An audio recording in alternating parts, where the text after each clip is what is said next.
जय हिंद दोस्तों, नमस्कार। डेली एडिट बुक में आप सभी का स्वागत है। आज से हम लोग स्टैटिक जीके जो कि प्लेटफॉर्म का बुक है वो स्टार्ट करेंगे। ये टेस्ट सीरीज बहुत अच्छी टेस्ट सीरीज है। प्रत्येक सेट में 20 प्रश्न हैं, तो 20 में से आपको कितना सही होता है पहले कॉपी पेन लीजिए और 1 से 20 तक नोट कर लीजिए और पहले खुद से आंसर देने का प्रयास कीजिएगा। उसके बाद खुद से जांचिएगा कि कितना आपको सही हो रहा है। इस बुक के ऊपर बहुत सारे वीडियो बन चुका है, बहुत सारे यूट्यूबर, बहुत सारे टीचर ने बनाए हैं। तो ये थोड़ा हट के बनाएंगे। हट के इसलिए क्योंकि बहुत सारे वीडियो में हम देखा है कि उसमें एक एक करके आगे बढ़ते जाते हैं, 1 से 20 तक पूरा मैराथन में ख़त्म हो जाता है। लेकिन इसमें हम कुछ जो एक्स्ट्रा फैक्ट्स हैं, डिस्कशन है प्रत्येक ऑप्शन का, वो करने का प्रयास करेंगे, कुछ एक्स्ट्रा बताने का प्रयास करेंगे। हम लिखेंगे नहीं, आप गौर से सुनते रहिएगा, उसी में आपको याद हो जाएगा। क्योंकि लिखने में बहुत समय चला जाएगा तो वीडियो थोड़ा लंबी हो जाएगी। तो इसलिए 20 प्रश्न के साथ आपको 50-60 प्रश्न सीखने को मिलेगा। चलिए स्टार्ट करते हैं आज का पहला प्रश्न। पहला प्रश्न है, संयुक्त राष्ट्र सुरक्षा परिषद के 5 अस्थायी सदस्य हैं। कौन कौन से 5 अस्थायी सदस्य? ऑप्शन ये आपको दिया हुआ है। ऑप्शन ए है चीन, जर्मनी, रूस, ब्रिटेन और यूएसए। ऑप्शन बी है चीन, जर्मनी, यूएसए, ब्रिटेन और कनाडा। चीन, फ्रांस, रूस, ब्रिटेन और यूएसए, और चीन, कनाडा, फ्रांस, यूएसए और जर्मनी। तो बताइए इसका सही जवाब क्या होगा? इसका सही जवाब होगा ऑप्शन सी, यानी चीन, फ्रांस, रूस, ब्रिटेन और यूएसए। तो इसको याद करने के लिए हम आपको पहले भी बता चुके हैं कि इसको याद करने के लिए आप ऐसे याद कीजिएगा, ए, बी, सी, एफ और आर, यानी अमेरिका, ब्रिटेन, चीन, फ्रांस और रूस। ये 5 सदस्य हैं जिन्हें अस्थायी सदस्यता प्राप्त है। तो जान लेते हैं कि यूएनओ के बारे में। क्या है यूएनओ? तो संयुक्त राष्ट्र सुरक्षा परिषद के 5 अस्थायी सदस्य हैं, अभी आपने जान लिया है। संयुक्त राष्ट्र की स्थापना होती है 24 अक्टूबर 1945 ईस्वी को, और इसी वजह से 24 अक्टूबर को ही यूएनओ दिवस मनाया जाता है। सुरक्षा परिषद संयुक्त राष्ट्र का एक अभिन्न अंग है। सुरक्षा परिषद संयुक्त राष्ट्र संघ के उद्देश्यों एवं सिद्धांतों के अनुकूल अंतर्राष्ट्रीय शांति और सुरक्षा बनाए रखने का प्रयास करती है। सुरक्षा परिषद के प्रत्येक अस्थायी सदस्य को निषेधात्मक मत प्राप्त होती है। निषेधात्मक मत का अर्थ है कि वीटो शक्ति प्राप्त होती है। सोवियत संघ ने वीटो का सर्वाधिक बार उपयोग किया है। संयुक्त राष्ट्र के प्रमुख अंग कौन कौन से हैं? तो ये हैं महासभा, सुरक्षा परिषद, आर्थिक एवं सामाजिक परिषद, अंतर्राष्ट्रीय न्यायालय एवं सचिवालय आदि। भारत 8वीं बार 2021-22 में सुरक्षा परिषद का अस्थायी सदस्य बना था, 8वीं बार।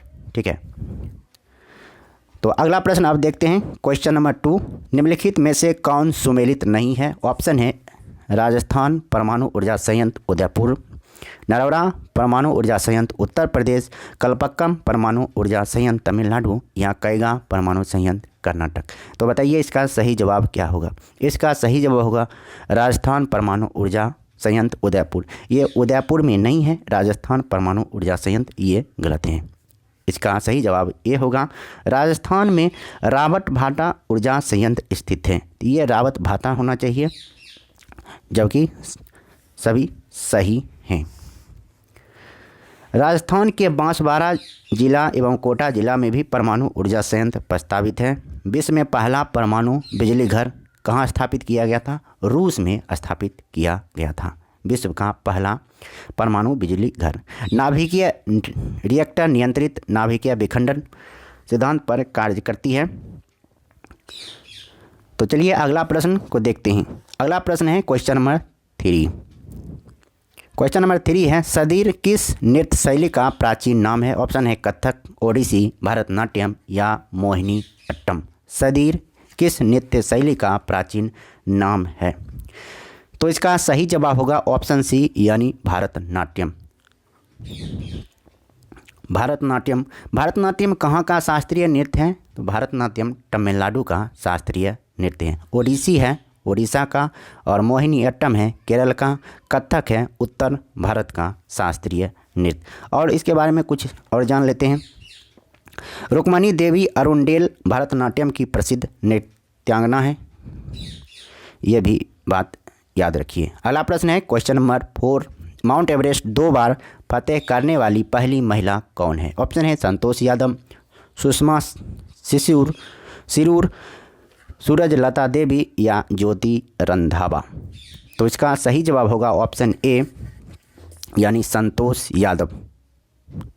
माउंट एवरेस्ट 2 बार फतेह करने वाली पहली महिला संतोष यादव हैं। माउंट एवरेस्ट विश्व की सबसे ऊंची पर्वत चोटी है। इसकी ऊंचाई कितनी है? 8848.86 मीटर है। एवरेस्ट फतेह करने वाले प्रथम पर्वतारोही कौन थे? तेंजिंग नोर्गे थे, ये नेपाल से थे, और एडमंड हिलेरी ये न्यूजीलैंड से थे। कब फतह किए थे? 1953 ईस्वी में, ये याद रखिएगा। एवरेस्ट पर चढ़ने वाली प्रथम महिला कौन थी? जुनको तेवई थी, और ये जापान की थी, जुनको तेवई। बछेंद्री पाल भारत की प्रथम महिला थी जो कि 1984 में एवरेस्ट फतह की थी। अगला प्रश्न है क्वेश्चन नंबर 5, क्वेंटो मैदान किस देश में है?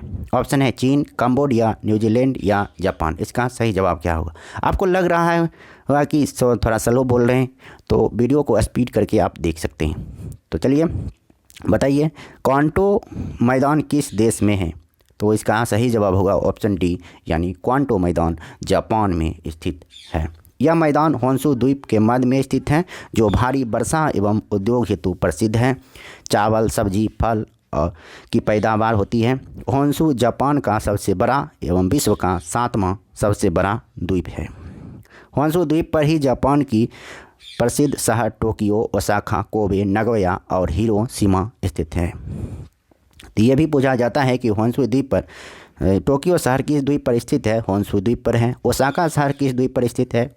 होन्शु द्वीप पर है। हिरोशिमा कहाँ स्थित है? तो होन्शु द्वीप पर ही स्थित है। हिरोशिमा पर 6 अगस्त 1945 को यूएसए ने परमाणु बम गिराया था, और 9 अगस्त 1945 को नागासाकी पर परमाणु बम गिराया गया था। ये भी बात आपको याद रखना चाहिए। अगला प्रश्न है क्वेश्चन नंबर 6, निम्न में से कौन सा कथन असत्य है? ऑप्शन है सतह से हवा में मार करने वाली आकाश मिसाइलों के एयरफोर्स संस्करण का ओडिशा के चांदपुर के निकट एकीकृत परीक्षण रेंज में सफल परीक्षण किया। अगला ऑप्शन है आकाश मिसाइल 25 किलोमीटर तक कर सकती है तथा 60 किलोग्राम तक की युद्धक सामग्री ले जाने में सक्षम है। आकाश का सैन्य संस्करण वर्ष 2008 में ही सेना में शामिल है। उपरोक्त में से कोई नहीं, ऑप्शन डी है। तो इसका सही जवाब क्या होगा? तो इसका सही जवाब होगा ऑप्शन डी यानी उपरोक्त में से कोई नहीं, यानी ये सारे सत्य हैं, कोई भी असत्य नहीं है। आकाश मिसाइल के बारे में बोला है। तो इस मिसाइल का प्रक्षेपण 2003 में किया गया था। इसकी मैक गति 205 है। अगला क्वेश्चन देखते हैं।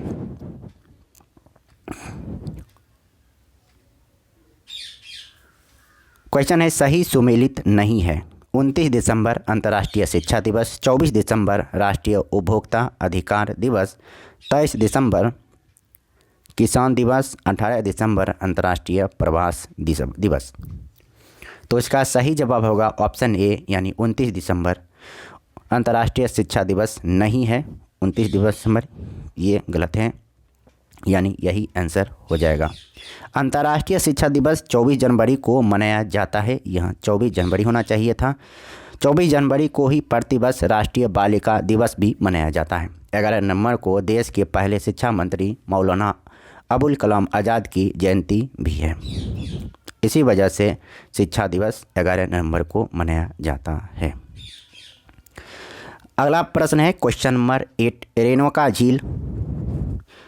रेणुका झील स्थित है। कहाँ स्थित है रेणुका झील? ऑप्शन है हिमाचल प्रदेश, असम, उत्तराखंड या राजस्थान।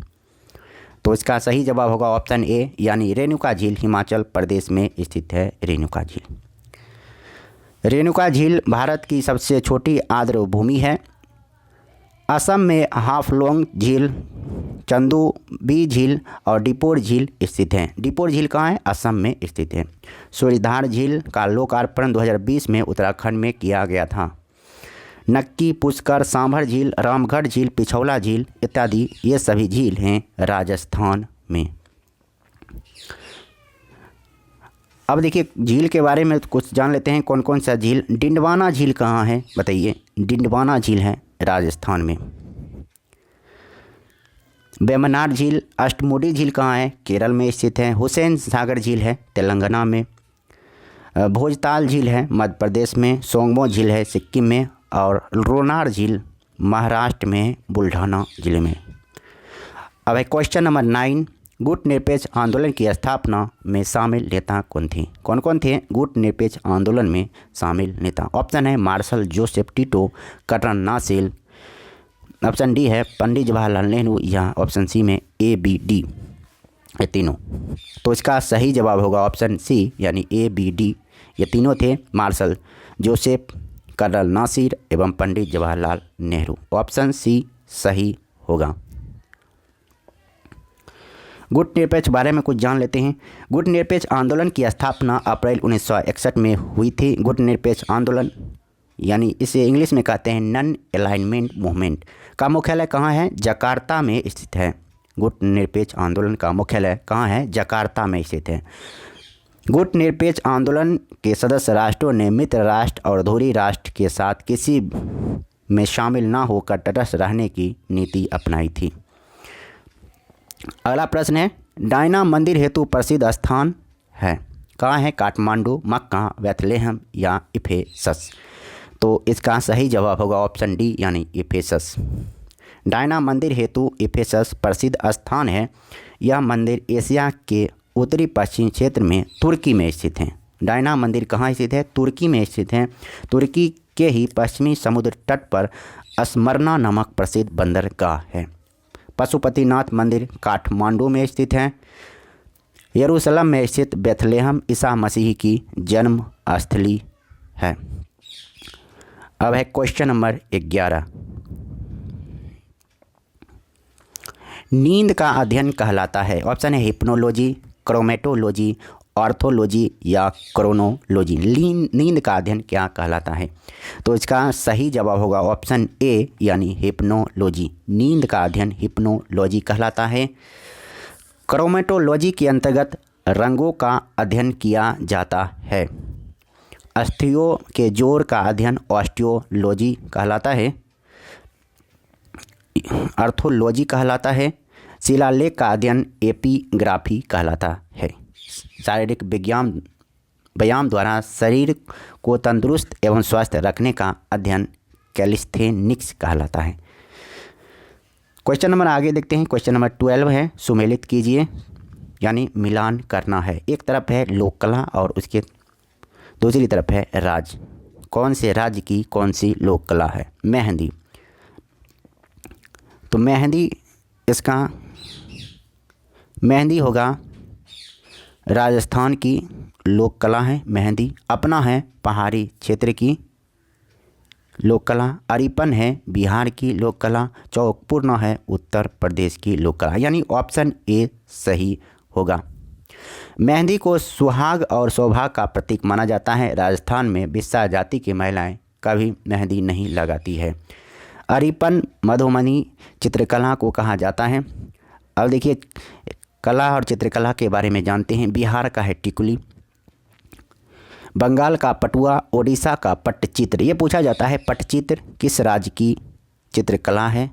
तो ये है ओडिशा की।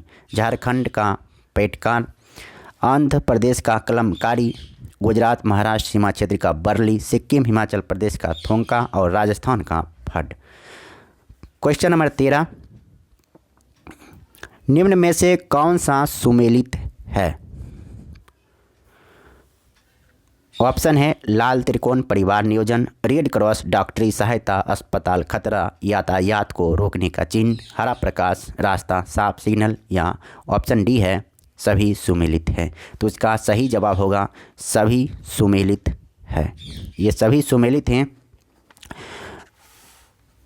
यानी लाल त्रिकोण परिवार नियोजन से संबंधित है, रेड क्रॉस डॉक्टरी सहायता, अस्पताल खतरा यातायात को रोकने का चिन्ह है, हरा प्रकाश रास्ता साफ सिग्नल का चिन्ह है, और पीला प्रकाश के बारे में जानते हैं। पीला प्रकाश सावधानी के साथ आगे बढ़ने का प्रतीक है, लाल प्रकाश खतरे का प्रतीक है। क्वेश्चन नंबर 14 आगे देखते हैं। क्वेश्चन नंबर 14 क्या है? CTBT यानी कंप्रेसिव टेस्ट बैंड ट्रीटी कब अस्तित्व में आया था? 1994, 1996, 1998 या 2004? CTBT कब आया था? तो इसका सही जवाब होगा ऑप्शन बी यानी 1996 में। 1998 में क्या हुआ था? 1998 में दूसरा परमाणु परीक्षण किया गया था भारत के द्वारा, और उस समय अटल बिहारी वाजपेयी प्रधानमंत्री थे। पहली बार 1974 में 18 मई 1974 में इंदिरा गांधी के समय में परमाणु परीक्षण किया गया था। तो इसके बारे में कुछ जान लेते हैं CTBT के बारे में। इस संधि में परमाणु परीक्षण को प्रतिबंधित करके परमाणु प्रसार को रोकने की व्यवस्था की गई। अब तक 183 देशों ने इस संधि पर हस्ताक्षर किया है। अंतर्राष्ट्रीय परमाणु परीक्षण निषेध दिवस हर साल 29 अगस्त को मनाया जाता है। CTBT संगठन ऑस्ट्रिया की राजधानी वियना में स्थित है। अगला प्रश्न है, डाओ चेंग एडिंग एयरपोर्ट कहाँ स्थित है? ऑप्शन है थाईलैंड, फिलीपींस, चीन या तिब्बत। इसका सही जवाब होगा ऑप्शन डी यानी Tibet. Daocheng Yading airport Tibet में स्थित है। यह हवाई अड्डा के सिचुआन प्रांत में स्थित है। यह दुनिया की सबसे ऊंचाई पर स्थित हवाई अड्डा है। स्वर्ण भूमि अंतर्राष्ट्रीय विमान क्षेत्र थाईलैंड में स्थित है। डैक्सिंग अंतर्राष्ट्रीय हवाई अड्डा चीन में स्थित एयरपोर्ट है। क्वेश्चन नंबर 16 है, लास्ट सफ़र किसने चित्रित किया था? लास्ट सफ़र बहुत आसान है, तो इसका सही जवाब क्या होगा? ऑप्शन है Michelangelo, Leonardo Vinci, Pablo Picasso, Rembrandt. तो इसका सही जवाब होगा ऑप्शन बी यानी Leonardo da Vinci. Last supper किसने चित्रित किया था? लियोनार्डो दा विंची के द्वारा चित्रित किया गया था। लियोनार्डो दा विंची इतालवी चित्रकार थे। इनकी प्रसिद्ध चित्र मोनालिसा थी। माइकल एंजेलो एक इतालवी मूर्तिकार एवं चित्रकार थे। पाब्लो पिकासो स्पेन के प्रसिद्ध चित्रकार थे। रेमब्रांट नीदरलैंड के चित्रकार थे। अब देखते हैं अगला प्रश्न, क्वेश्चन नंबर 17 यानी 17। ऊँटों का प्रसिद्ध व्यापार किस वार्षिक मेले का हिस्सा है?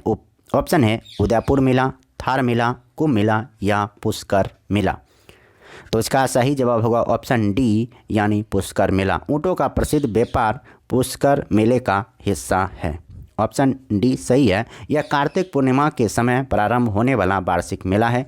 कुंभ मेला विश्व का सबसे बड़ा धार्मिक सम्मेलन है। कुंभ मेला 4 पवित्र तीर्थ स्थलों प्रयागराज, हरिद्वार, नासिक और उज्जैन में 12 वर्ष के अंतराल पर आयोजित किया जाता है। कुंभ मेला 1 जनवरी से शुरू होकर 30 अप्रैल तक चलता है।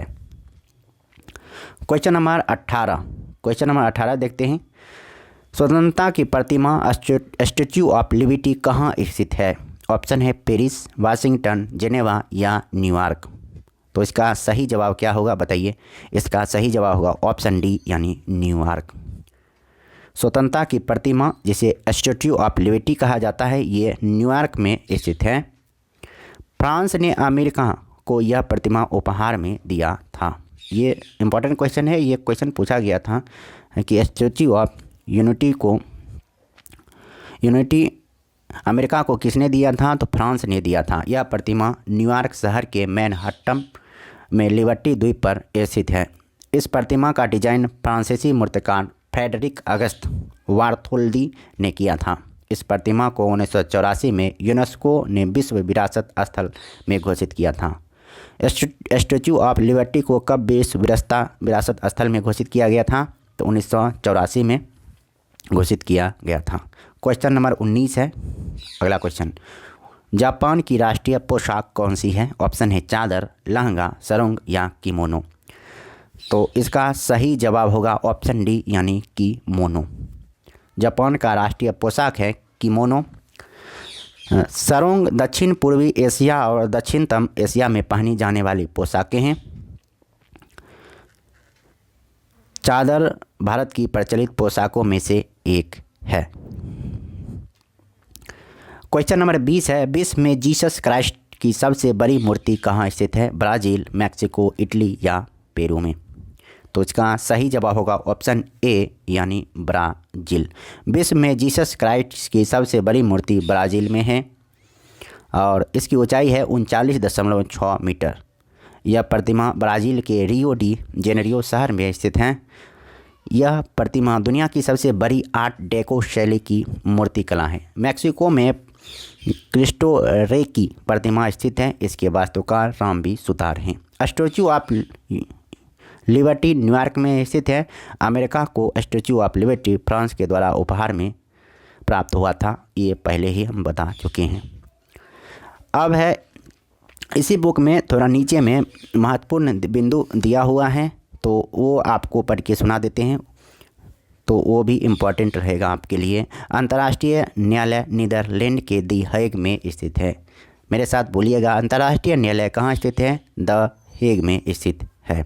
रॉबर्ट भाटा परमाणु ऊर्जा संयंत्र की स्थापना कब हुआ था? 1973 ईस्वी में हुआ था। और किसके सहयोग से हुआ था? कनाडा के सहयोग से हुआ था।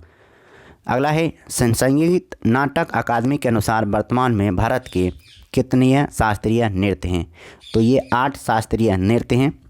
भरतनाट्यम, कुचिपुड़ी, कथकली, मोहिनी अट्टम, ओडिसी, मणिपुरी, कथक और सत्रिया। और भरतनाट्यम कहाँ का है? भरतनाट्यम तमिलनाडु का है। कुचिपुड़ी कहाँ का है? आंध्र प्रदेश का। कथकली केरल का। मोहिनी अट्टम केरल का है। ओडिसी ओडिशा का शास्त्रीय नृत्य है। मणिपुरी मणिपुर का शास्त्रीय नृत्य है। कथक है उत्तर भारत का शास्त्रीय नृत्य। और सत्रिया असम का शास्त्रीय नृत्य है। राष्ट्रीय शिक्षा दिवस कब मनाया जाता है? 11 नवंबर को प्रतिवर्ष मनाया जाता है। अबुल कलाम के जन्मदिन है, इसीलिए वहाँ राष्ट्रीय शिक्षा दिवस 11 नवंबर को मनाया जाता है। सऊदी अरब में स्थित मक्का इस्लाम धर्म का पवित्रतम स्थान है। कालक्रम का अध्ययन क्या कहलाता है? क्रोनोलॉजी कहलाता है। चौकपूर्णा लोक कला उत्तर प्रदेश की भूमि अंकन लोक कला है। कुंभ मेले को 2017 में यूनेस्को की अति अमूर्त सांस्कृतिक विरासत घोषित किया गया था। जापान में फूलों की सजावट की प्रक्रिया को इकेवाना कहा जाता है। स्टैच्यू ऑफ यूनिटी विश्व की सबसे ऊंची मूर्ति नहीं है। अब स्टैच्यू ऑफ यूनिटी विश्व की सबसे ऊंची मूर्ति है, सही है। तो इस वीडियो में इतना ही, फिर मिलते हैं नेक्स्ट वीडियो में। तब तक के लिए नमस्कार, जय हिंद। फिर मिलेंगे नेक्स्ट टेस्ट में। ये टेस्ट पेपर आपको कैसा लगा, ये सेट आपको कैसा लगा, इसका एक्सप्लेनेशन कैसा लगा, वीडियो के डिस्क्रिप्शन में ज़रूर बताइए, यानी कमेंट बॉक्स में ज़रूर बताइए। फिर मिलते हैं नेक्स्ट वीडियो में। तब तक के लिए नमस्कार, जय हिंद। अगर आपका सपोर्ट रहा तो हम लगातार एक दिन में 5-5 सेट आपको प्रोवाइड करने का प्रयास करेंगे, बशर्ते कि आप कमेंट कीजिएगा, तभी तो मुझे मालूम चलेगा। तो जल्द से जल्द 1, 2, 10, 5 जितना कमेंट करना है कीजिए, कोई बात नहीं है। हम सभी का कमेंट का रिप्लाई खुद से देने का प्रयास करेंगे। धन्यवाद, नमस्कार, जय